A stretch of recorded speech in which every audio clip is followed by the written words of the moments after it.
যদি ফজরের সময়ে অ্যালার্ম ছাড়াই আপনার ঘুম ভেঙে যায়, তাহলে ভেবে নেবেন আপনি আল্লাহ তাআলার খুব প্রিয় মানুষ। যদি নামাজ পড়লে আপনার মনে শান্তি লাগে, কোনো ওয়াক্ত নামাজ ছুটে গেলে আপনার কষ্ট লাগে, তাহলে বুঝে নেবেন আল্লাহ তাআলার প্রিয় বান্দাদের খাতায় আপনার নাম রয়েছে।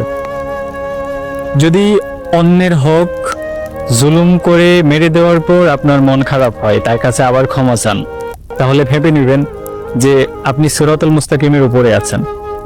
যদি মানুষকে কঠোর কথা বলার পর আপনার মন নরম হয় এবং সেই মানুষটার প্রতি আপনার সহমর্মিতা বেড়ে যায়, তখন আপনি বুঝবেন যে আপনি মুহাম্মদ সাল্লাল্লাহু আলাইহি ওয়াসাল্লামের একজন প্রশংসিত উম্মত। সুতরাং আমরা দুনিয়ার পিছনে ঘুরে ঘুরে যাই অর্জন করতে চাই না কেন, আমাদের সর্বোচ্চ অর্জন হচ্ছে আমাদের প্রিয় রাসূল সাল্লাল্লাহু আলাইহি ওয়াসাল্লামের যোগ্য উম্মত হওয়া এবং আল্লাহ রাব্বুল আলামিনের প্রিয় বান্দাদের খাতায় আমাদের নাম ওঠানো।